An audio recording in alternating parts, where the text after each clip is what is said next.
hal-hal yang sifatnya malah membuat kita bingung, kenapa kita tidak lepaskan saja? Nah, kerap kita mungkin mencoba-coba ya. Maka sebenarnya sederhana. Kalau kita udah punya latihan yang sama dan rutin dengan kitab suci dan semuanya, gunakan hal itu sampai sepenuh-penuhnya. Tapi kalau kita mulai mencoba-coba yang lain ya, resikonya jadi bingung. Mungkin itu tanggapan saya, Pak Winardi. Jadi baiknya kita mengalami betul satu pengalaman yang sama terus sampai kita menemukan kedalamannya. Selalu saya ingatkan, non bukan banyaknya yang kita cari, tapi kedalamannya. Non multa sed multum, ya. Bukan banyaknya, non multa itu banyak, tapi set tetapi adalah kualitasnya, kedalamannya. Tapi kalau kita mencoba-coba terus, ya akibatnya kita makin bingung karena kita nggak masuk dalam kualitas dari masing-masing. Begitu Pak Winardi. Ya, terima kasih Romo. Terima kasih Romo.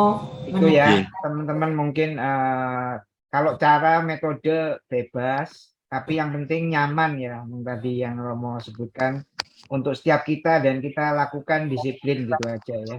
Sama-sama pada Yesus ya Win. Ya, betul, berpusat pada Yesus memang ya. Ada pertanyaan boleh Romo? Bu Irin, silakan ya. Bu Irin. Ya. Saya ini pernah belajar prana healing. Prana itu ternyata menggunakan energi matahari, energi udara, energi bumi, dikasihkan ke orang untuk menyembuhkan orang gitu. Nah, itu tuh saya nggak ngerti kalau itu tuh nggak boleh di Katolik. Saya sempat ngobatin anak saya dari panas tinggi jadi sembuh seketika. Memang itu memang bisa menyembuhkan gitu. Setelah saya tanya-tanya ke pastor, ternyata itu tidak boleh. Itu bagaimana Romo? Gini Bu Irin, itu dalam bahasa Jepang yaitu Reiki ya. Iya. Reiki itu adalah sebenarnya kekuatan energi yang dari dalam tubuh setiap manusia. Kalau kita sebut dalam bahasa umum tenaga dalam ya. Tapi sebenarnya Reiki itu adalah kalau dalam bahasa Jepang lebih mudah memahami karena itu adalah roh ya. Jadi kekuatan setiap orang punya kekuatan rohani. Nah, ketika itu dilatih ya, Bapak Ibu dapat mengalami bagaimana merasakan kekuatan roh dalam diri kita yang bisa digunakan untuk berbagai macam hal baik. Nah, ketika Reiki itu dilatih, ya, dimunculkan secara fenomenal itu artinya kita dapat melihat dampaknya ya. Nah, setiap orang itu punya Reiki. Setiap orang itu punya tenaga yang potensi kuat sekali. Maka kepekaan itu adalah salah satu buah dari kita memunculkan dalam kesadaran. Contohnya ya Bapak Ibu, kalau orang yang tidak pernah mengolah hidupnya, dia tidak akan well pada orang yang menderita. Pada orang yang entah, bahkan orang menderita termasuk dalam keluarganya juga ya. Tetapi ketika kita melatih hidup kita setiap hari, kita semakin aware dengan sekeliling kita, bahkan lebih luas dari keluarga kita. Dan ini adalah kemampuan diri kita. Nah, ketika Ibu latihan prana, itu adalah tingkat di mana kita lebih spesifik melatih potensi itu untuk digunakan bagi hal yang memang sangat membantu orang lain. Ada banyak umat Katolik yang melatih itu. Ada banyak Romo juga yang melatih itu.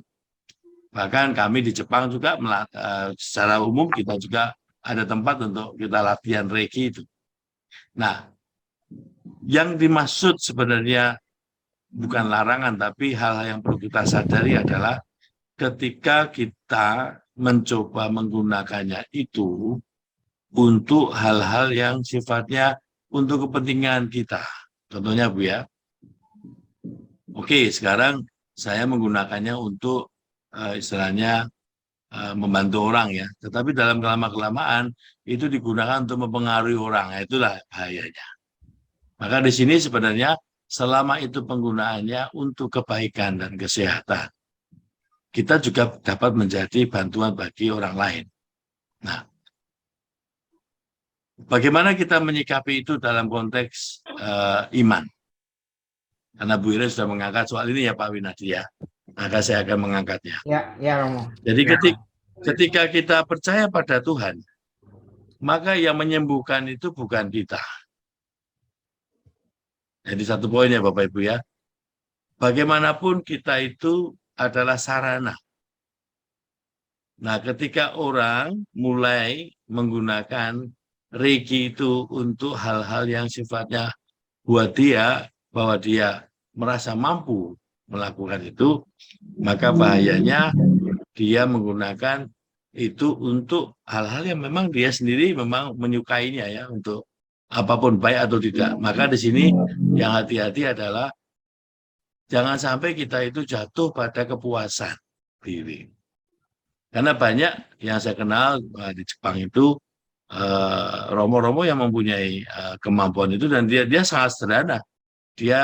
Dia menggunakannya sesuai dengan apa yang sebenarnya digerakkan oleh baik itu kebutuhan umat maupun juga suara hatinya ya. Nah, dengan kata lain, melatih tenaga dalam itu adalah hal yang pada umumnya orang lakukan. Tapi menggunakannya itu kebijaksanaan dari masing-masing. Tapi kalau itu digunakan untuk menunjukkan sesuatu yang melebihi daripada kebutuhan, maka kita harus hati-hati. Karena kita akan jatuh pada kesombongan ya. Itu yang sebenarnya Santo Ignatius selalu hati-hati. Semua dorongan batin kita itu kita mohonkan menjadi rendah hati. Biarlah Tuhan yang menggerakkan dan kita menjadi sarananya. Demikian Bu Irin. Semoga menjawab. Kalau tidak ya nanti bisa telepon saya. Nanti konsultasi lagi ya, Bu. Jadi ya oke. Mungkin satu pertanyaan terakhir sebelum kita masuk ke persiapan ya pada minggu ke-9 ini. 9. Ya. Satu terakhir mungkin silahkan yang berkait dengan kesulitan atau mungkin apa yang dialami di dalam menjalankan BBMT. Mau boleh saya tanya? Silakan, Bu Yani. Ya. Yes. Saya punya satu rasanya seperti pergumulan atau pertanyaan juga sih. Jadi bagaimana kalau kita nih sudah berkata-kata ngomong tuh jujur, tapi selalu dibilangnya kamu ngomongnya nyakitin. Kamu ngomongnya ngada-ngada, nyakitin, nusuk, nggak enak didengar, nggak bisa nyenangin orang. Itu bagaimana tuh, Mo? Bu Yani kan pernah NDE ya? Hah? NDE itu near death experience ya. Sejauh saya memahami dalam cerita-cerita sebelumnya. Ya gini, kalau kita pernah mengalami seperti itu, ya saya pun juga pernah mengalaminya. Hal yang paling sungguh kita butuhkan dalam hidup ini ya, adalah menjadi damai. Nah, ini nanti dalam proses doa kita akan mengolahnya. Contohnya, ketika awalnya kita bermaksud baik, ya, tetapi dalam proses kita mengalami bahwa apa yang kita maksudkan ini ternyata diterima secara lain dalam relasi dengan pihak lain, dan buahnya atau hasilnya adalah ketidakdamaian. Maka kita perlu menyikapi baik itu dalam halnya atau cara penyampaiannya. Contohnya, hal yang baik itu kita kritisi, apakah itu awalnya kita sungguh alami sebagai sesuatu pengalaman yang membawa kita kepada rekonsiliasi, berdamai dengan diri dan sesama, atau hal yang baik itu berangkat dari pikiran dan perasaan manusia yang dapat digunakan oleh roh jahat untuk kepentingan yang lain. Contohnya menghakimi, ya, menilai. Maka kita perlu mengkritisi apakah itu semata-mata manusiawi dari pikiran dan perasaannya, atau pengalaman yang sungguh dialami dari pengalaman mengalami Allah dalam diri orang lain dan mengalami Allah di dalam komplikasi hidup ya. Nah, ketika kita semakin berdamai dengan diri dan sesama, kiranya pengalaman Allah itu berbuahnya sama, damai. Nah, sekarang ada hal lain. Kemungkinan kita mengalami itu, tetapi orang lain tidak mengalami. Maka dalam hal itu kita butuh kesabaran. Nah, bagaimana hal yang saya lihat dari pengalaman akan Allah ini juga dialami oleh yang bersangkutan, maka kita perlu semakin kreatif menemukan cara menyampaikannya. Untuk itulah kita perlu melihat kondisi, situasi, sampai hal yang sama sungguh-sungguh masuk dalam yang bersangkutan. Maka di sini soal waktu, kesempatan, konteks, dan semuanya itu menjadi yang sangat penting. Maka meskipun halnya baik, tetapi disampaikan dalam konteks yang tidak tepat, dengan cara yang tidak tepat, tidak akan tersampaikan.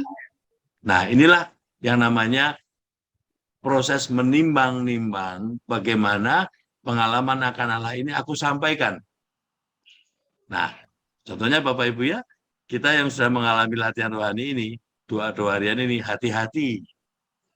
Jangan sampai jatuh pada kesombongan rohani. Karena kalau kita tidak hati-hati, pengalaman-pengalaman yang baik itu akan dipakai oleh roh jahat untuk membuat kita jatuh lagi. Dan inilah sebenarnya pengalaman doa kita dalam 2 minggu ini ya. Kita kan ingin memahami bagaimana roh jahat itu secara licik ya, menggunakan hal-hal yang seolah-olah baik itu memang baik pemikirannya dan rasa, tetapi kan pemikiran dan rasa kan tidak ada dasarnya. Yang adalah pengalaman kita sungguh-sungguh real mengalami Allah lewat realitas. Nah, cara membedakan bagaimana roh jahat itu memperdaya kita dengan tipu muslihatnya, maka kita bisa lihat apakah itu real dan nyata kita lalui dengan proses yang baik, atau hanya seperti kelinci yang mengelabui tikus ya, dia loncat-loncat. Kelinci kan pinter ya dan mirip, maka dia bisa saja membohongi tikus yang larinya sendirian, tapi 3 kelinci bisa membohongi tikus. Itu seperti yang saya sampaikan minggu lalu. Maka tipu muslihat itu adalah hal yang harus kita pelajari. Nah, kalau kita menyampaikan hal yang baik ternyata tidak diterima, maka kita perlu memperhatikan apakah aku sungguh memahami konteks dan waktunya, atau aku jatuh pada dosa kesombongan rohani, atau aku sendiri sebenarnya masih dalam proses yang perlu juga pemurnian untuk mengolah apa yang sebenarnya mau aku sampaikan. Demikian Bu Yani, kalau boleh saya mencoba melihat konteks pertanyaannya. Terima kasih banyak, Mo. Sama-sama. Menarik toh pengalaman rohani itu. Ya, Kalau terima kita kasih. bisa tertawa pada diri kita sendiri itu menarik. Karena apa? Kita jujur bahwa kita itu dibohongi oleh roh jahat.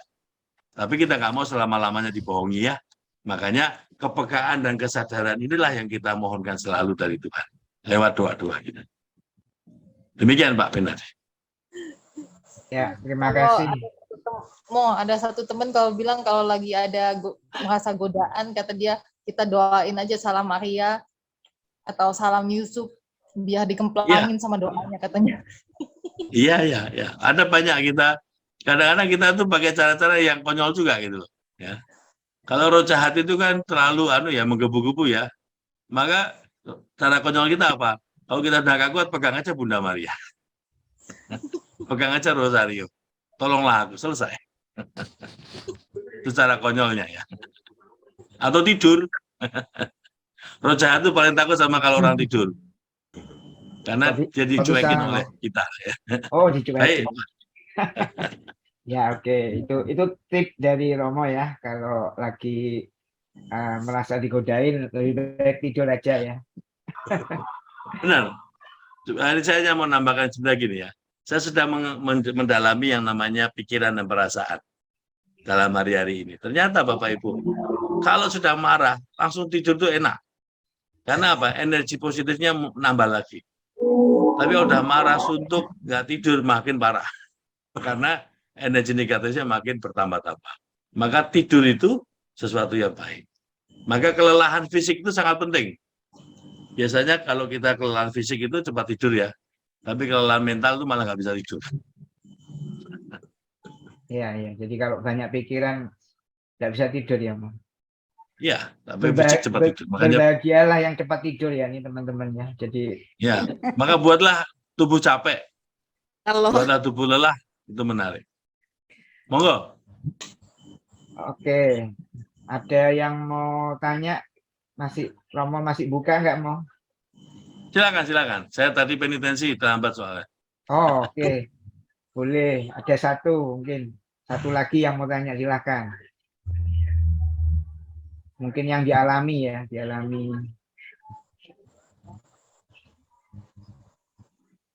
nggak ada. Rasanya sudah clear Mo. Jadi mungkin Baik. Romo bisa lanjutkan ke Masuk ke tema ya, minggu depan ya. tema minggu depan Romo ya. Baik.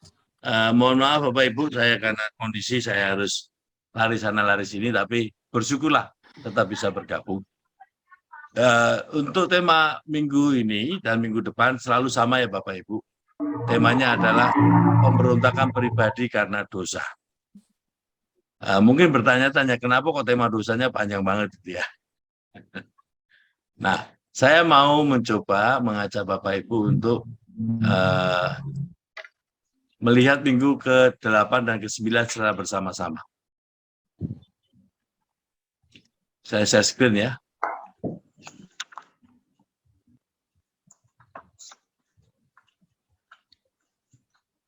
Ya, ini minggu ke-9. Coba kita lihat. Minggu ke-8 adalah kita mencoba menelusuri pemberontakan pribadi karena dosa. Berarti kejadian ya Bapak Ibu. Jadi sebenarnya sudah diantar juga dalam minggu kemarin bagaimana kita mempelajari sejarah kita seperti halnya kita mempelajari sejarah kasih Allah. Nah, dalam memasuki renungan tentang dosa, kita tidak boleh terlepas dari yang sudah kita alami selama 7 minggu, yaitu mengalami kasih Tuhan. Nah, karena itu yang paling penting. Kasih Allah itu menjadi sangat penting karena itulah menjadi semua mengapa kita melakukan sepanjang 34 minggu ini. Dengan kata lain, kita kembali kepada yang namanya asas dan dasar, ya, prinsip dan dasar. Prinsip kita adalah kita itu dilahirkan dari kasih Allah dan selalu hidup oleh kasih Allah dan selalu mengarah kepada Allah sendiri. Itu prinsipnya. Dasarnya yang selalu ada adalah kita selalu harus let go ya. Kita saya matikan dulu. Jadi Bapak Ibu kita selalu let go. Untuk apa? Untuk kita semakin mudah digerakkan oleh Tuhan. Nah, kita belajar tentang lepas bebas, kita belajar tentang sikap indiferensia, tidak lekat pada kepentingan diri, kita juga tidak lekat pada kepentingan orang lain, tetapi kita selalu melihat semuanya sebagai sarana untuk mengalami Tuhan. Maka kita juga sudah belajar tentang ketika sarana itu saat ini dalam konteks ini tidak membantu saya mengarah kepada tujuan, yaitu memuliakan dan mengabdi Tuhan, maka sarana itu aku lepaskan. Tetapi ketika itu membantu saya, maka saya ambil. Nah, ada dua hal yang perlu kita perhatikan. Sarana yang dibuat oleh manusia, sarana yang merupakan anugerah dari Tuhan. Tuhan menciptakan semua untuk membantu manusia mengarah kepadanya. Maka semua yang diciptakan Tuhan itu membantu manusia. Kalau itu ada dalam keteraturan. Contohnya Bapak Ibu ya, Alam itu kan rusak karena manusia merusak. Ozon dan semuanya kan karena manusia mengeksploitasi bumi. Kalau yang pernah mengalami, saya nggak pernah mengalami lama ya, tapi kalau pernah mengalami daerah yang sangat terpencil dari kota dan semuanya, udaranya segar ya. Semuanya alamnya indah. Dan semuanya itu membuat kita tuh memuji Tuhan ya. Saya masih ingat ketika saya tahun pastoral di daerah Yamaguchi, di daerah di bawahnya Hiroshima ya, daerah pantai, tempatnya terpencil, tidak banyak orang. Setiap malam saya tuh melihat bintang, Bapak Ibu. Indah banget. Dan lagi melihatnya apa di tepi pantai. Dan kami punya villa di sana dekat pantai itu. Jadi setiap malam tuh saya menikmati luar biasa selama 1,5 tahun. Itu menjadi kerinduan ya kalau melihat bintang, dan kan di sana ada namanya Nobori Hoshi ya. Jadi ada bintang yang kalau kita lihat lewat gitu kan ada impian kita atau wish kita dikabulkan. Nah, ketika melihat bintang lalu kita merasakan betapa kita itu luar biasa ya, kemudian Allah yang begitu mengagumkan. Nah, yang mau saya katakan demikian. Semua ciptaan Tuhan dalam keteraturannya itu membantu kita untuk melihat Allah. Nah, sekarang bagaimana dengan ciptaan manusia sebagai sarana? Semua ciptaan manusia itu berhenti sebagai sarana, Bapak Ibu. Dan ini kita sudah dalami betul ya dalam doa-doa kita. Saya ingin mengulang kembali karena kita masuk dalam konteks dosa. Nah, coba kita lihat kendaraan, rumah. Ya. Rumah itu banyak dari ciptaan Tuhan, kayu. Tetapi rumah kan buatan manusia. Lalu juga sepeda atau apapun namanya ya. Nah, sarana yang dibuat dari buatan manusia itu semuanya sifatnya tidak kekal. Coba Bapak Ibu runut lagi semua ciptaan manusia. Tidak ada satupun yang kekal. Dan semuanya itu tidak hanya tidak kekal, tetapi tidak mengesan dibandingkan dengan sarana yang dibuat oleh Tuhan. Coba Bapak Ibu kehilangan HP gitu ya, kan nggak mengesan, adanya marah ya. Lalu ketika HP-nya nggak ketemu tuh ya, lalu terakhir apa? Ya wes lah, tuku meneh. Gitu. Nah, artinya apa? Barang ciptaan manusia itu tidak ada yang membuat kita itu harus tertambat gitu. Tetapi sangat berbeda ketika saya kehilangan pasangan saya. Karena pasangan saya adalah tujuan dan sekaligus sarana. Tujuan dalam arti apa? Saya bersama dia membangun keluarga. Tetapi dia pun juga sarana saya untuk mengalami Tuhan. Lewat dia saya mengalami dikasihi, lewat dia saya mengalami hidup yang begitu berkembang, dan sampai pada titik tertentu saya mengalami Allah. Tetapi ketika pasangan kita tidak ada, bagi yang sudah kehilangan pasangannya atau kehilangan orang tua, merasakan betul bahwa yang kehilangan itu tidak dapat digantikan oleh apapun, tetapi kita tidak pernah mengalami yang namanya dia hilang selama-lamanya. Karena ciptaan Tuhan kekal, maka dia hidup dalam kenangan, dalam hati, dan kita selalu bersyukur. Bahkan Bapak Ibu, ketika hidup itu menyebalkan, contohnya ngorok terus gitu ya, ngentut terus, lalu apapun ya yang membuat kita kesel, tapi ketika dia sudah tidak ada, bukankah itu membuat kangen? Saya kangen sama ngoroknya, saya kangen sama ngentutnya, saya kangen sama marah-marahnya, ya. Padahal pada waktu bersama kita ya kesel ya, tapi kesel pun tetap dicari gitu. Kesel pun tetap dirindukan. Nah, inilah yang dalam doa-doa kita menyadari ciptaan Tuhan itu luar biasa. Tak tergantikan dan tak pernah membosankan. Nah, pertanyaannya sekarang, bagaimana kita jatuh dalam dosa? Karena kita tidak melihat sarana yang dari Tuhan itu sebagai anugerah. Sebaliknya, kita melihat ciptaan manusia itu sebagai tujuan. Nah, yang membuat orang jatuh dalam dosa, hidup orang itu tidak teratur. Harus yang mengarah kepada Tuhan yang membuat dia damai, tapi dia mengarah kepada manusia dan dirinya yang membuat dia kisruh, kacau, tidak teratur. Maka di sini dosa adalah kesadaran. Jadi pengalaman pertobatan itu sebenarnya adalah kesadaran akan bagaimana dosa itu membuat manusia tidak teratur. Lebih jauh lagi, bagaimana kita melihat bagaimana dosa, pengalaman dosa itu adalah bentuk pemberontakan. Ya. Pemberontakan manusia kepada Tuhan. Karena manusia merasa tidak puas, merasa, ya istilahnya gini, kalau seorang anak kecil marah pada orang tuanya, pasti karena dia keinginannya tidak tercapai ya, misalkan mau permen, mau sepeda, mau apa gitu ya. Tetapi ketika sepedanya membosankan, dia kembali ke orang tuanya. Contohnya, yaudah ya, kalau gitu saya kasih sepeda, udah ibu pergi ya, pasti dia memilih ibunya. Ya udah nggak jadi sama sepeda. Dia nggak bilang nggak jadi sama sepeda, tapi dia memilih ibunya. Karena apa? Buat dia, ibunya tujuan hidupnya. Atau buat dia, ibunya tempat dia mengalami ketenangan. Nah, dosa itu membuat orientasi kita tidak teratur. Yang seperti anak kecil yang kalau diberitahu Tuhan, sudah ya, oh gitu kamu nggak butuh saya, lalu kita melepas ya, melepas yang sementara tadi, lalu memilih Tuhan. Nah, dosa itu membuat orientasi kita tidak teratur. Kita malah cenderung untuk melihat diri kita sebagai ilahnya, orang lain sebagai ilahnya, atau bahkan buatan manusia.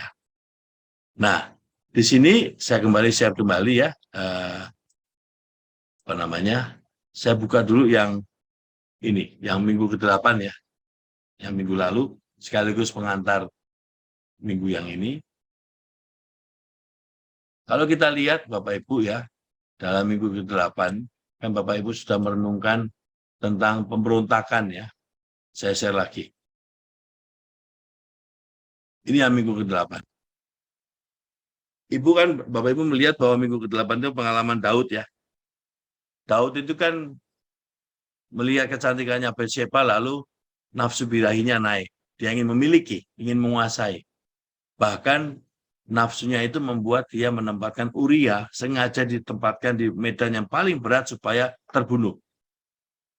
Nah, coba kita lihat, sejarah-sejarah dosa itu kan sama ya.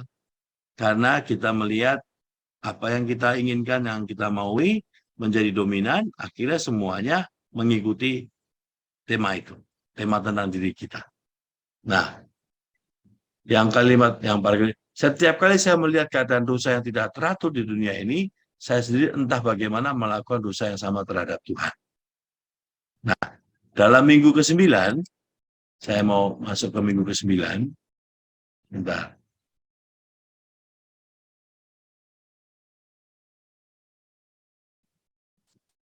Ini ya, minggu ke-9. Dalam minggu ke-9, kita mencoba membaca pola pemberontakan kita, Bapak Ibu. Kalau minggu ke-8 itu adalah kita merenungkan kejadian ya. Nah, minggu ke-9 ini kita belajar untuk memahami polanya. Nah, pola itu bagaimana kita pahami? Paragraf ketiga. Pekerjaan roh jahat terlihat seperti teka-teki. Bagaimana kita berdosa dalam sejarah kita? Apa tujuan bekerja dengan roh jahat? Apa arti urgensi dalam situasi mental kita ketika kita berada di bawah kendali roh jahat? Apa kecenderungan untuk memberontak melawan kehendak Tuhan secara kebiasaan dan naluriah ketika kalah akan godaan roh jahat? Kita mengidentifikasi secara sesama hubungan dengan pekerjaan roh jahat secara horizontal dan vertikal. Dan kemudian karena kita kenali dengan cermat bagaimana pola yang mendasari ketidaknyamanan dan ketakutan kita terwujud. Baik.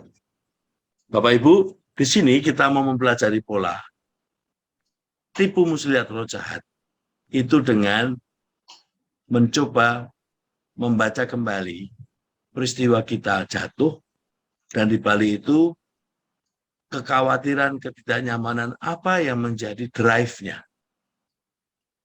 Contoh ya Bapak Ibu ya. Misalkan ada keluarga muda, saking sayangnya sama anaknya, takut sampai anaknya itu kalau jatuh nggak boleh. Sampai dia kalau mau jatuh dipegangi. Ya. Sampai dia mau jalan, sebenarnya dia mau jalan ya. Udah bosan duduk gitu ya. Sudah saatnya jalan, baru mau berdiri dipegangi. Baru mau melangkah dipegangi. Nah, sebenarnya ini menggambarkan bagaimana manusia karena ketakutan dan ketidaktenangannya, dia secara otomatis diperdaya oleh roh jahat. Nah, roh jahat itu memperdaya bagaimana? Kan kamu satu-satunya anak, kamu mendapatnya susah. Bagaimana kalau mau kehilangan? Kan tidak enak toh. Nah, roh jahat itu mencoba mengulik semua kekhawatiran kita dan ketidaknyamanan kita sampai akhirnya tanpa sadar atau kekurangan kita tidak mampu lagi mengendalikan diri kita, kita dengan mudah jatuh dalam tipu muslihat roh jahat. Nah, kalau kita baca roh jahat ya Bapak Ibu ya, roh jahat itu adalah suatu kekuatan yang mencoba menarik kita. Pertama, bersyukur pada Tuhan sebagai ciptaan. Kedua, kita itu kan sebagai ciptaan kan yang paling utama adalah apa? Merayakan kita sebagai ciptaan. Toh? Merayakan itu dengan apa? Ya kita berjuang. Karena kita selalu mengarah kepada tujuan yang satu, yaitu memuliakan Allah. Maka untuk merayakan itu kita berjuang melawan apa? Daging. Nah, merayakan itu dengan cara, kalau kita sudah istilahnya ya, mau tidur panjang gitu ya, tapi ingat bahwa harus tugas misa gitu ya. Itu pengalaman saya. Jadi kalau saya jam 6 harus misa gitu, alarmnya jam 5. Jam 5, jam 5.15. 5.25 itu dagingnya masih jalan terus. Lama-lama akhirnya 5.45. Nah, syukur-syukur selama ini saya selalu bangun kurang 10 menit. Kalau sudah capek ya. Nah, kedagingan itu selalu begitu. Nah, ketika saat-saat terakhir, oke, saya sadar saya harus misa bersama dengan umat di sini. Saya bangun. Karena saya satu-satunya imam di sini. Nah, Bapak Ibu, ini manusia saya. Tetapi pengalaman akan Allah itu membuat kita itu langsung sadar. Oh, saya ini menyadari bahwa dipanggil untuk melayani, maka saya selalu siap sebelum misa. Nah, sama seperti tadi Ibu tadi ya, kalau Ibu tadi menyadari bahwa anak ini adalah anugerah Tuhan, maka kekhawatirannya itu justru dia pelajari untuk membaca bagaimana dia sendiri sebenarnya bisa saja menjadi agen intervensi anak itu berkembang. Karena intervensi terlalu banyak, anaknya malah tidak bisa jalan. Anaknya malah takut. Jadi istilahnya pengalaman dia itu jatuh, akhirnya sudah sebelum jatuh sudah diambil alih. Nah, hal yang paling kita rasakan di dalam memahami pola-pola roh jahat itu adalah bagaimana roh jahat itu mencoba menggunakan yang paling kita nggak enak, yang paling kita nggak nyaman. Itu apa Bapak Ibu? Satu, kita nggak mau sakit. Ya. Artinya, kalau dicubit sakit ya Bapak Ibu ya. Tapi kalau kegencet dengan persoalan hidup kan juga sama-sama sakit ya. Nah, kalau dicubit itu kan kita bisa menolak. Ya. Tapi kalau kegencet dengan persoalan hidup ya kita harus mengalami. Nah, ketika kita tidak dapat menolak, itulah yang paling setan itu masuk. Yaitu dengan cara apa? Membuat kita menolak dengan cara kita mempunyai yang namanya kehendak bebas. Nah, ketika kehendak bebas kita sudah terkuasai oleh roh jahat, maka apapun yang dikendalikan kita jalan. Contohnya, contohnya Bapak Ibu ya kan banyak terjadi ya. Orang yang karena bencinya, lalu menggunakan kuasa jahat dengan mengguna-guna, dengan mengambil dengan cara-cara yang tidak baik. Nah, ini kan sudah tidak lagi dapat menguasai diri ya. Nah, kuasa jahat itu sangat senang dengan orang yang sudah terkuasai oleh dirinya. Karena apa? Dia sudah malas mempelajari pola-pola roh jahat menipu dia. Latihan doa yang kita lakukan saat ini adalah paling membuat roh jahat itu ketir-ketir Bapak Ibu. Karena Bapak Ibu sedang mempelajari tipu muslihat roh jahat yang membuat kita menjauh dari Tuhan. Nah, untuk itu, dalam minggu ke-9 ini, saya mengajak Bapak Ibu untuk mencoba mengangkat semua pengalaman ketidaknyamanan, pengalaman yang sifatnya Bapak Ibu selalu misalkan ya, cenderung untuk lari ya. Maka di sini dosa dan ketidaknyamanan seseorang itu berjalan secara linier. Linier itu artinya berjalan bersama-sama ya. Nah, contohnya, kan tidak mungkin ya Bapak Ibu ya kalau kita itu bangun langsung kita punya niat mau mencelakai orang. Artinya memutuskan bahwa hari ini saya tidak mau mencintai orang, kan tidak mungkin ya.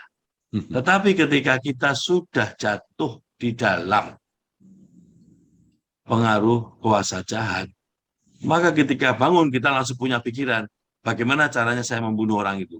Bagaimana caranya saya membalas orang itu? Itulah kuasa jahat. Kuasa jahat itu sampai kita itu tidak sadar, kita itu dipengaruhi oleh yang namanya kedagingan. Kita tidak mau nyaman, kita tidak mau sedih, kita tidak mau ini. Padahal semua pengalaman itu ketika kita olah, itu menjadi sarana kita semakin menjadi baik. Nah, untuk doa kali ini, minggu ini, saya membawa beberapa bacaan ya Bapak Ibu ya. Nah, yang saya bawa itu adalah kitab perjanjian lama semuanya. Nabi Amos itu sungguh-sungguh nabi yang mengingatkan raja-raja Yehuda. Karena mereka semakin menjauh ya, menjauh dari Tuhan. Kitab Keluaran kita tahu ya, perjalanan Mesir ya, perjalanan Israel keluar dari Mesir ya. Bagaimana mereka menggerutu, bagaimana mereka memarahi Tuhan dan semuanya. Dan Habakuk itu tentang bencana. Jadi ada gambaran bagaimana arah muka Tuhan murka ya, lalu mereka menerima bencana Israel. Nah, tiga hari ini, maksudnya 3 pola doa ini, kita mau mencoba mempelajari satu. Pengalaman dosa itu berangkat dari manusia tidak dapat memahami Allah secara penuh. Akhirnya manusia itu menggerutu, manusia itu marah. Tapi sebenarnya dia itu masih sayang sama Tuhan ya. Coba Bapak Ibu lihat proses perjalanan kita. Sampai 7 hari mungkin banyak yang menggerutu ya. Minggu kedua, minggu ketiga. Itu angel mangan toh. Nyiapke waktu, nyiapke tempat dan semuanya. Tapi dalam perjalanan, sekalipun menggerutu, Bapak Ibu setia untuk menjalankan. Sampai akhirnya minggu keempat, minggu kelima, minggu keenam dilalui dan sekarang sudah minggu ke-9. Artinya, kita sekalipun jatuh pada yang namanya dosa ringan, menggerutu, mengeluh, dan semuanya. Tapi sesungguhnya itu pengalaman manusia kita belajar memahami misteri Allah yang benar-benar membingungkan. Saya mau cari konteksnya ya Bapak Ibu ya, ini yang saya alami juga. Supaya Bapak Ibu punya gambaran. Tentu bukan halnya yang sama ya. Contohnya, Sangga Pratiwi sekarang kan sudah ditutup ya. Nah, itu kan juga membingungkan. Kenapa 11 tahun diperjuangkan dan sekarang setelah masuk dalam masa yang bisa bergerak, kok ditutup? Nah, dari cara manusia pasti marah, pasti kecewa. Tetapi ketika kita mencoba melihat di balik itu, apa yang Tuhan tawarkan, maka kita akan menemukan banyak hal. Nah, dosa ringan itu sebenarnya membuat kita itu kerap kadang-kadang menunda ya. Menunda untuk mencari makna. Maka Ignatius mengatakan ketika kita arahnya kepada Tuhan Yesus, tetapi kita masih memberi ruang kepada ketidaknyamanan untuk membuat kita berhenti, maka sebenarnya dosa ringan itu menunda kita untuk segera ke Tuhan. Menunda kita untuk segera menemukan maknanya. Itulah makna dosa ringan. Maka semakin kita menemukan pola-pola roh jahat menggunakan keluhan dan semuanya sebagai dosa ringan, kita tahu, yang rugi kita Bapak Ibu. Karena apa? Kita menunda untuk melihat Allah. Padahal Allah sudah hadir di rumah kita ya. Nah, dosa-dosa ringan itu seperti itu. Nah, lalu yang kedua dari Amos ya. Ini Amos menggambarkan begini nih. Mengapa Tuhan sangat marah? Siapakah orang miskin, lemah dan khawatir di zaman modern? Coba untuk merasakan murka Tuhan sebagai murka Anda sendiri. Ya. Ketika kita itu melihat Allah dengan kacamata semata-mata konteks saya sendiri, diri kita sendiri, maka yang terjadi adalah kita melihat Allah dalam ruang yang sempit ya, yaitu dunia kita. Nah, coba Bapak Ibu kalau meneropong gitu ya, meneropong itu kalau enggak ada ini ya, enggak ada apa kaca pemantulnya, berarti kan kita hanya mempersempit supaya kita bisa memfokus ya, seolah-olah ya. Nah, tapi sebenarnya dengan cara ini kita tidak melihat sebenarnya apa yang terjadi di sekitarnya. Kalau kita hanya meneropong dengan cara mata kita sendiri atau kacamata kita sendiri, maka pengalaman itu menjadi dipersempit sampai pada titik tertentu ketika manusia jatuh dalam yang namanya kegagalan, ketidakberhasilan. Akhirnya dia marah. Ini gara-gara Tuhan tidak peduli pada saya. Ini gara-gara Tuhan tidak memberikan saya kesempatan. Jadi yang dimarahi Gusti, yang lakoni janjane yang memutuskan manusia. Karena manusia melihatnya sempit gitu. Padahal kalau dia nggak usah pakai cara dia melihat, dia mengalami dan secara luas melihat semua konteks hidupnya, maka sebenarnya dia akan melihat bahwa ini hanya satu bagian dari hidup, bukan semuanya. Nah, yang membuat kita itu marah pada Tuhan, karena seolah-olah ini segala-galanya. Pengalaman ini segala-galanya sampai kita menganggap Tuhan itu penyebabnya. Tuhan nggak peduli pada saya. Tuhan tidak care pada saya. Padahal hidup itu lebih daripada sakit. Hidup itu lebih daripada kejatuhan.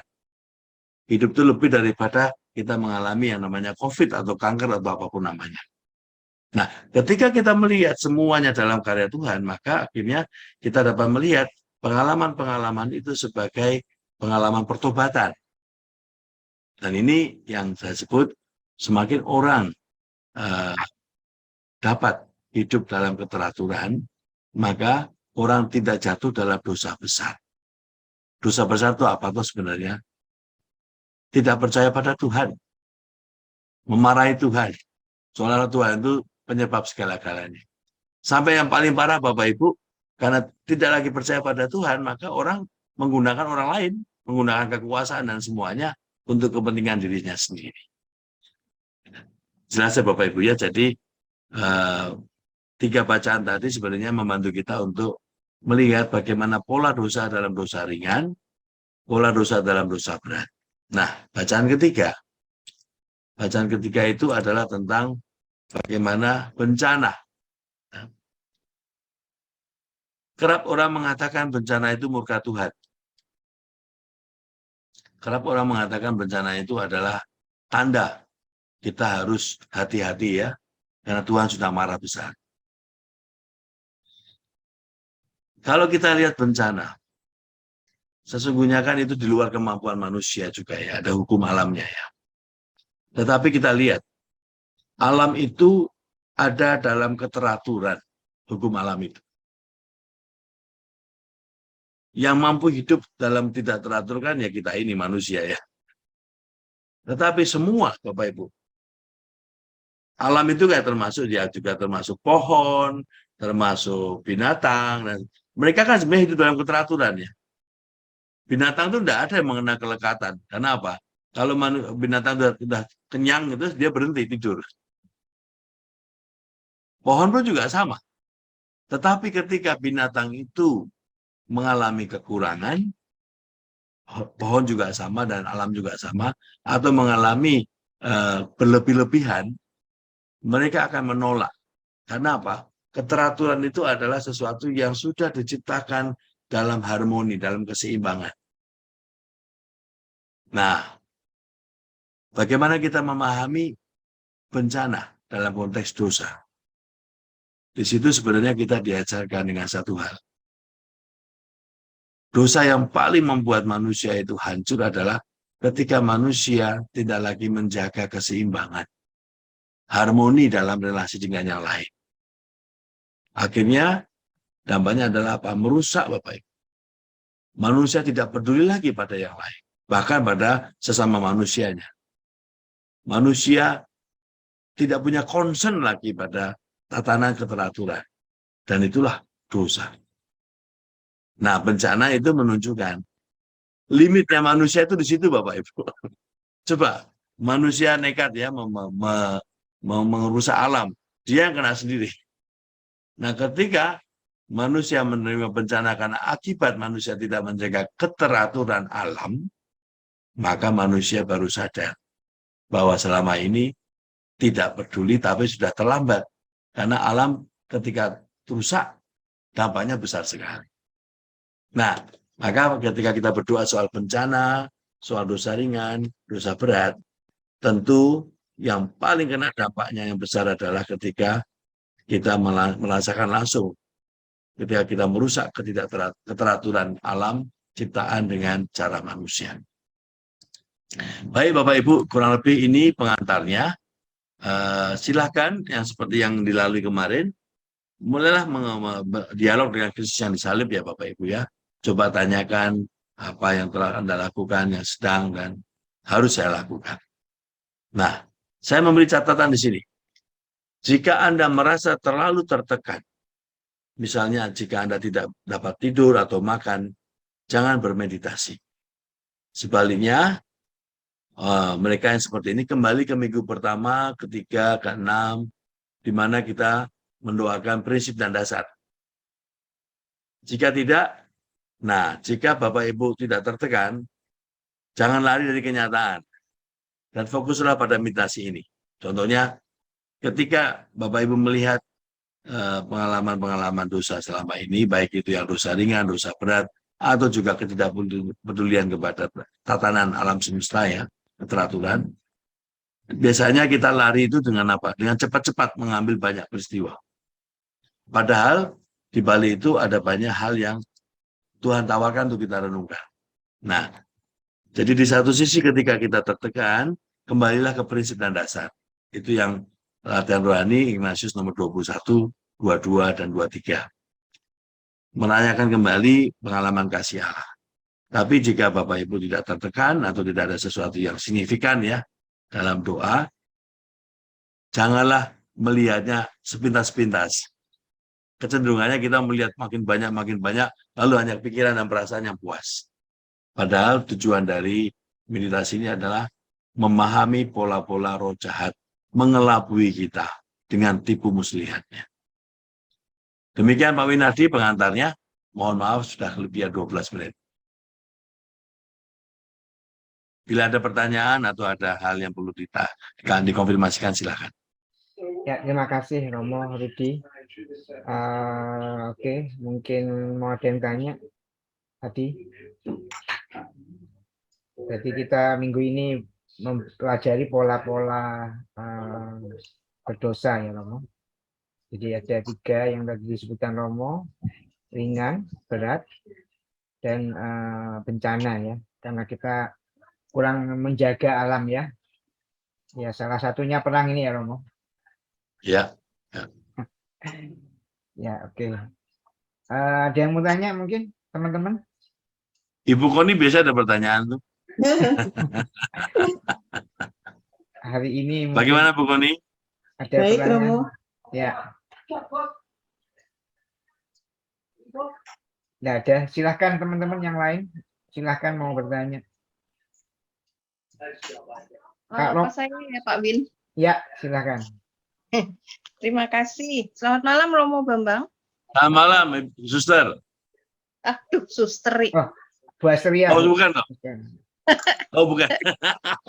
Makanya videonya dinyalain. Nah, baru Nah, anunya apa? Untuk caga itu kok nggak ada, tak cari. Jadi ini pakai tangan HP. Oh ya. Selamat malam. Monggo Bu. Iya, saya langsung tanya untuk pemberontakan dalam dosa ini ya. Jujur saya nggak ngerti catatannya Romo dari 1, 2, 3 itu saya nggak ngerti, tapi selalu nyambung gitu loh. Pertanyaan saya adalah ini kejadian yang nyata. Kenapa orang melihat seseorang tetapi dia melakukan, misalkan nih, saya melihat Romo atau saya melihat Pak Win, mengecilkan Pak Win itu misalkan, atau membenci Pak Win dalam arti kepura-puraan. Nah, itu apakah itu tidak masuk dalam pemberontakan dosa ya, Romo? Itu aja sih. Terima kasih. Jadi gini Bu, saya pakai istilah pemberontakan. Sebenarnya semua dosa kan pemberontakan. Pemberontakan kepada siapa? Ini kan pertanyaannya. Karena kan kalau kita berontak itu kan pasti ada sasarannya ya. Berontak itu kan bahasa lain dari saya mau bebas dari itu. Nah, kalau kita itu ingin bebas dari kelekatan, maka itu sebenarnya bahasanya kita mencoba mengendalikan diri saya supaya saya menguasai diri saya, tidak melekat pada kecenderungan daging. Nah, itu yang disebut pengendalian. Nah, kalau memberontak itu kan sebenarnya kita kan seolah-olah diikat gitu ya. Diikat, dikuasai. Maka kita memberontak. Nah, dalam posisi manusia itu hidupnya tidak teratur, maka kita dikuasai. Kita dikuasai oleh apa? Oleh kuasa jahat. Nah, pemberontakan karena kuasa dosa itu kan sebenarnya kita itu mengalami kasih Allah. Kita setuju bahwa kita itu mengalami berangkat dari dan kembali kepada kasih Tuhan. Tetapi kita karena dosa, hidupnya tidak teratur, justru kita menyangkal bahwa aku ini tidak dikasih Tuhan. Aku ini hidup bukan karena cinta Tuhan. Aku hidup karena apa? Karena aku sendiri. Nah, akunya menjadi besar sampai akhirnya kita tidak sadar bahwa kita ini ciptaan Tuhan. Nah, disitulah yang saya pakai istilah pemberontakan karena dosa. Pemberontakan atas apa? Saya tidak mau mengakui aku ini ciptaan Tuhan. Saya tidak mau mengakui aku ini sebenarnya hidup atas dasar kasih Allah. Nah, roh jahat itu kita sebut karena dosa, karena roh jahat itu itulah sasarannya. Sasarannya apa? Manusia itu dibuat sombong, ya, seolah-olah nggak butuh Tuhan, seolah-olah nggak merasa Tuhan. Nah, ketika sombong itu lalu dikuasai, Bapak. Tapi nah, ada, manusia yang sudah ada yang, tapi itu sama-sama manusia. Jadi misalkan saya, tapi teman seolah-olah membenci itu kan sama-sama ciptaan Tuhan toh. Sebetulnya dia tahu saya bagaimana. Jadi dia malah merusak hati, menguji hati saya, perasaan. Itu ada, justru malah mereka itu bekerja sama gitu loh. Ini coba ini jangan beginiin begitu. Nah, yang saya tahu oh begitu gitu. Jadi itu yang saya tanyakan itu. Betul. Nah, sekarang saya kembali pada gini, Bu ya. Tuhan itu siapa tuh? Sang Pencipta ya. Dan Sang Pencipta itu adalah memberikan kepada kita anugerah. Sarana untuk kita selalu melihat Tuhan. Nah, sarananya itu banyak. Alam semesta. Tumbuhan, binatang semua, termasuk manusia. Nah, Tuhan menciptakan manusia selain sebagai sarana, tapi juga dapat menjadi tujuan dia kepada Tuhan. Nah, ketika manusia tidak dapat melihat satu sama lain sebagai anugerah dan sarana untuk melihat Tuhan, maka itulah yang namanya manusia hidup dalam ketidakteraturan. Manusia dikuasai oleh roh jahat untuk tidak melihat satu sama lain sebagai anugerah Tuhan dan sarana untuk memuji Tuhan. Karena yang terjadi adalah dominasi daging. Manusia kan hidup dari daging. Nah, dagingnya itu adalah apa, Bapak Ibu? Ya, ketika dagingnya yang digoreng oleh roh jahat, yang muncul adalah apa? Pikiran-pikiran dan perasaan-perasaan yang tidak teratur. Dan itulah yang membuat manusia membenci, karena manusia merasa bahwa dia ancaman, dia bukan anugerah. Nah, karena ancaman terhadap diri dong. Karena diri sendiri kan yang utama. Itu yang digoreng oleh roh jahat. Nah, dalam 2 minggu ini kita berdoa untuk memahami pola-pola itu, Bapak Ibu. Coba lihat ya, Bapak Ibu, saya beri caranya untuk membaca polanya. Contohnya, apa yang kita pikirkan negatif dengan seseorang, pasti akan masuk ke perasaan. Contohnya, saya melihat Ibu Asteria misalkan ya, udah dari awalnya saya punya pikiran negatif. Bu Asteria itu mesti begini ya. Nah, dalam bayangan saja, belum ketemu Ibu Asteria sudah begitu loh. Apalagi melihat Ibu di depan mata. Langsung perasaannya meluap, gitu.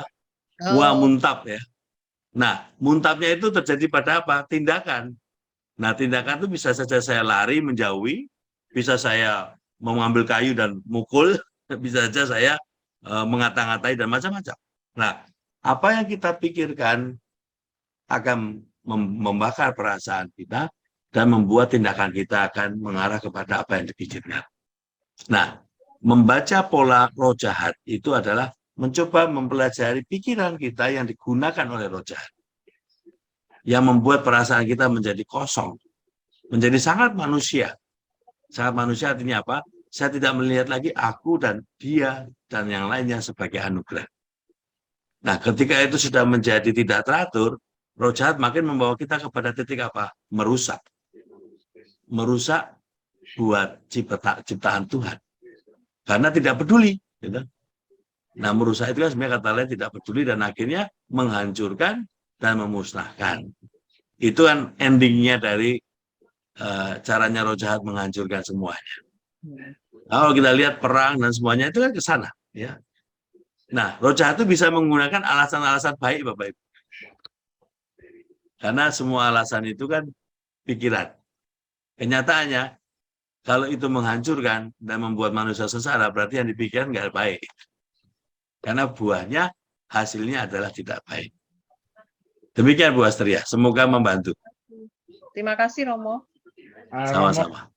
Mungkin satu terakhir ya Romo, saya mau tanya Romo. Kan Romo kalau membagikan 2 ya Romo. Ada dosa ringan, dosa berat ya tadi.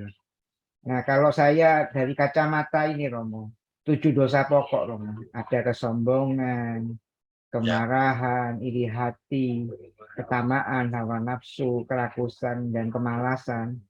Itu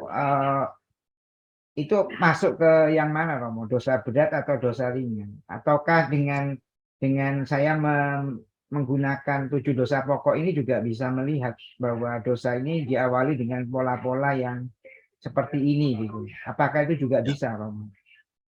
Ya, yang disebut dosa ringan kan yang paling pertama adalah kelemahan dan kekurangan manusia ya Bapak Ibu. Jadi kelemahan dan kekurangan itu contohnya saya itu misalkan kalau berpikir itu multitask ya, banyak hal dipikirkan bersama-sama ya. Nah, kekurangan dan kelemahan saya itu kadang-kadang tidak mendengarkan. Misalkan, ayo Romo pelan-pelan ya begini. Itu kekurangan kelemahan. Maka ketika sadar bahwa ini adalah dosa ringan, artinya saya sadar bahwa kelemahan saya dan kekurangan saya ini sudah mengganggu. Nah, itu dosa ringan. Nah, dosa berat itu apa? Dosa berat kan sebenarnya poinnya yang paling saya menyangkal Tuhan. Tidak percaya pada Tuhan. Nah, contohnya dosa berat itu ketika kita sudah sadar bahwa ini membahayakan keluarga, ini membahayakan diri saya, ini membahayakan sesama dan semuanya, tetapi tetap saya lakukan. Karena saya tidak peduli lagi kepada keselamatan, kedamaian dalam keluarga. Nah, dosa berat itu kan yang paling parah kan kalau itu masuk di dalam level kejahatan. Memusnahkan hidup orang, membunuh, menganiaya, dan semuanya. Tetapi dosa berat itu kan kualitas ya. Maka bentuknya baik yang sampai pada level kejahatan, sampai pada yang level tidak peduli. Atau sama sekali dengan sengaja dan sadar. Saya itu mengucilkan atau membuat orang lain menderita. Nah, itu dosa berat. Karena apa? Itu menyangkal Tuhan. Kita sudah tidak lagi melihat Tuhan ada dalam hidup orang lain. Nah, 7 dosa pokok itu sebenarnya masuk di dalam kerangka dosa berat. Karena apa? Karena itu dengan sengaja dan sadar saya serakah. Gitu. Serakah kan nggak mungkin dosa nih. Karena apa? Serakah itu kan sudah akumulasi, Bapak Ibu ya. Lalu saya benci, gitu ya. Nah, itu kan sudah akumulasi. Tetapi poinnya di sini adalah bagaimana? Poinnya adalah bagaimana dengan semua itu aku semakin menjauh dari pengalaman akan Allah. Itu yang paling pokok, Pak. Jadi kita tidak lagi membuat daftar ya dosa-dosa, tetapi kita justru menelusuri bagaimana pola roh jahat menguasai kita. Itu yang paling pokok. Maka dalam renungan dosa ini, Bapak Ibu, yang penting adalah list itu bukan untuk ngaku dosa. Tapi list yang Bapak Ibu buat itu untuk menyadari bagaimana roh jahat membuat kita tidak berdaya. Dan mempelajari pola-pola itu. Itu yang sebenarnya paling penting di atas semua list yang kita tarik. Maka Bapak Ibu jangan sibuk mencari sepanjang hari ya dosa-dosaku apa saja. Bukan untuk itu poinnya. Tetapi Bapak Ibu menyadari setiap pengalaman dosa itu ada polanya. Dan polanya membuat kita menjauh dari Tuhan. Demikian Pak Win. Oke. Mengucilkan tuh masuk dosa berat ya, Mo? Sekarang Bapak, Bu, coba kita sadari ya. Kalau kita mengucilkan seseorang kan dengan sadar dan sengaja. Kita itu tidak melihat dia anugerah Tuhan. Nah, yang paling kan mengucilkan sama saja juga misalkan membuat orang dipasung gitu ya. Membuat orang dibatasi. Membuat orang itu tidak boleh ke sini dan ke situ. Itu berarti kan membatasi. Nah, banyak hal kita perlu mengkritisi. Ya. Mengucilkan itu seperti apa dampaknya. Maka Ibu, Bapak perlu lihat dampak dari dosa itu seperti apa. Kalau kita semakin cenderung mengabaikan satu sama lain sebagai anugerah Tuhan, nah itulah yang terlalu besar. Sekalipun berat, kalau kita punya anak yang punya kebutuhan khusus, itu anugerah Tuhan, kita menyayangi dengan total. Tapi kalau itu sudah membuat kita, ini beban saya dan semuanya, beban itu mungkin dirasakan, tetapi ketika kita menerimanya dengan penuh, kita mengalaminya secara penuh, maka kita mengalami yang lain. Mungkin yang perlu dikritisi adalah kelemahan, kekurangan, dan dosa ya. Ya, oke. Cukup berat ya Romo, mungkin karena kita, tapi yang penting tadi polanya adalah kita menjauh dari Tuhan ya Romo ya. Jadi itu yang penting ya Romo. Saya kira sudah jam 9.30 sudah kelewat 30 menit ya.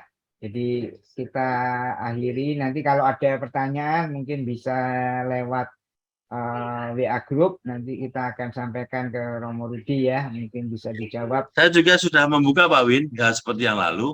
Ya. Kalau Bapak Ibu ada yang mau menghubungi saya secara pribadi, ya, saya persilahkan. Oke. Nanti, ya pernah juga ada yang menghubungi saya dan saya membuat appointment lewat Zoom. Jadi nanti dapat juga misalkan itu adalah couple ya, Bapak Ibu suami istri, silakan. Ya. Saya selalu terbuka untuk, karena sudah semakin mendekati tema-tema dosa itu memang kadang-kadang membingungkan. Ya. Saya juga bingung kok. Karena roh jatuh licik. Ya, jadi kebingungannya sama ya Mo ya, selama masih manusia ya. Ya.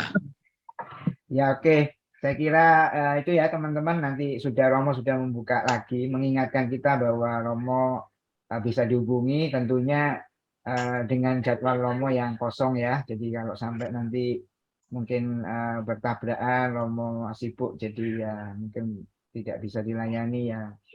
Kita bersabar ya teman-teman, kerabat dan sahabat ITM di sini. Oke, nanti Romo jangan tinggal dulu. Kita mau doa dulu atau Romo mau kasih berkat sekarang? Saya mau satu terakhir saja. Saya terima kasih ya Bapak Ibu yang setia untuk terus berdoa dalam BPMT ini. Saya melihat jumlahnya terus sama dan stabil. Artinya setelah 8 minggu ini, Bapak Ibu sudah menemukan pola doa dan semuanya. Saya selalu mengingatkan dan mengajak, jangan berhenti. Teruskan sampai akhir. Demikian Pak Win. Terima kasih Romo. Ya, teruskan ya teman-teman.